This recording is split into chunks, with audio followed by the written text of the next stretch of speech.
territoire de la métropole Aix-Marseille-Provence est drainé par 5 fleuves côtiers, la Touloubre, l'Arc, la Cadière, les Égalades et l'Uvonne. Ces cours d'eau, relativement courts, prennent leur source en zone rurale. Ils atteignent rapidement des zones urbaines, parfois très denses, dans lesquelles leur lit a été drastiquement réduit pour laisser place à nos constructions. Endigués, artificialisés, ils ont perdu leurs méandres et disparaissent même souvent sous la chaussée, oubliés des riverains et des aménageurs. Pourtant, des inondations majeures sont reportées depuis des siècles sur ces cours d'eau. Sur les surfaces urbanisées, bien plus étendues aujourd'hui qu'il y a 50 ans, l'eau de pluie s'infiltre beaucoup moins. Au final, tant que les précipitations restent raisonnables, les crues passent presque inaperçues. Mais lors des événements plus rares et plus violents, la situation est aggravée. Du fait de l'imperméabilisation des sols, les pics de crue surviennent plus rapidement après la pluie et sont également plus importants. Au sein des tronçons artificialisés, endigués, remblayés, les eaux se déplacent plus vite vers l'aval. Elles emportent des objets volumineux qui, à leur tour, peuvent obstruer l'entrée des canalisations et des ponts. Les débordements en ville surviennent alors par surprise, mettant en danger la population et engendrant de fortes pertes. Imaginez.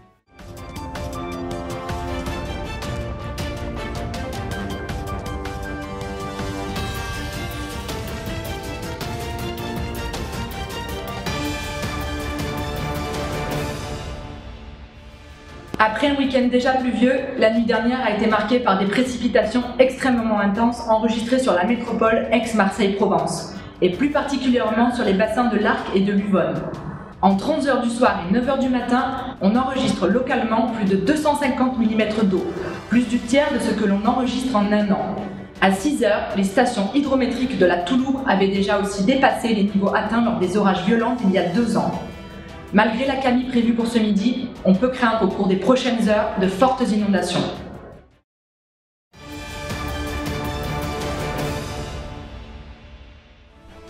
Édition spéciale inondation.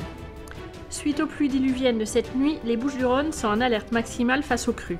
Les premiers touchés sont les habitants de nombreux quartiers de Marseille, Vitrolles et Aix, surpris en pleine nuit par des ruissellements emportant les voitures et ravageant les habitations.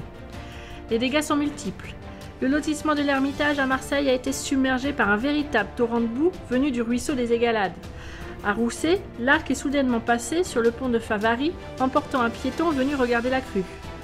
À Aix-en-Provence, au quartier d'Ancagnane, l'eau a atteint par endroits plusieurs mètres, bloquant les automobilistes sur l'autoroute et provoquant de nombreux dégâts matériels. Sur l'Uvonne, on signale des débordements dans les secteurs de Camp-Major à Aubagne et sur la zone d'activité de Saint-Mitre à Marseille. À proximité, la commune de La Penne-sur-Uvonne a déclenché son plan communal de sauvegarde et les 2 mètres d'eau au niveau de l'école empêchent l'accueil des enfants ce matin.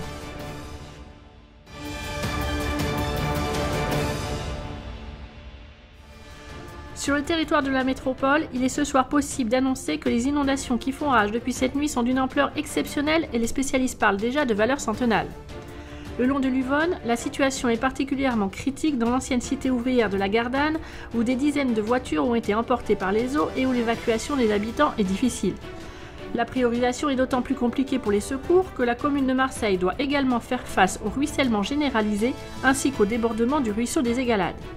Point de vue transport, l'autoroute sur le secteur de la Pomme s'est littéralement transformée en rivière. Les trains sont à l'arrêt, certaines gares et stations de métro inondées et le quartier du Vélodrome très largement touché est impraticable.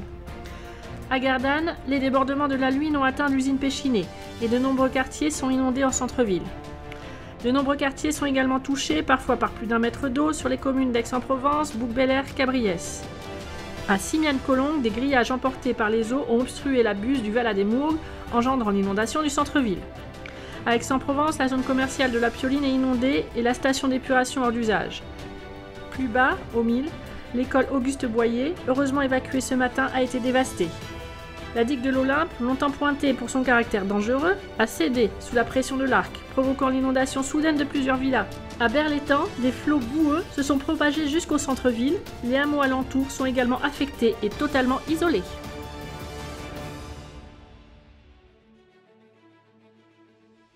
L'inondation que nous venons de voir n'a pas eu lieu. Pas encore du moins. Mais il s'agit d'un scénario plausible. De telles pluies se sont déjà produites et se reproduiront. Leurs conséquences, dont seule une infime partie est décrite ici, se basent sur des études scientifiques récentes et validées. Il est donc primordial d'agir afin de les réduire au maximum. Les pouvoirs publics travaille pour ce faire à l'amélioration de la gestion des risques d'inondation. Sensibilisation, surveillance des cours d'eau, alerte, organisation de la gestion de crise, instauration de règles d'urbanisme, restauration du fonctionnement naturel des cours d'eau, protection des forts enjeux, autant d'axes de travail sur lesquels l'État, les syndicats de rivières, les associations de riverains et les collectivités se concentrent. Ensemble, ils ont élaboré une stratégie locale de gestion des risques d'inondation à l'échelle de la métropole, aujourd'hui validée par tous. En tant que citoyens, il nous revient également d'apporter notre pierre à l'édifice, notamment en adoptant une réaction adéquate en cas d'inondation. Je m'informe sur la météo et les risques d'inondation et je reste à l'écoute des consignes des autorités dans les médias et sur les réseaux sociaux.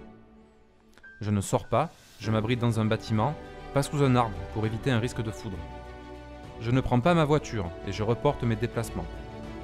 Je me soucie des personnes proches, de mes voisins et des personnes vulnérables.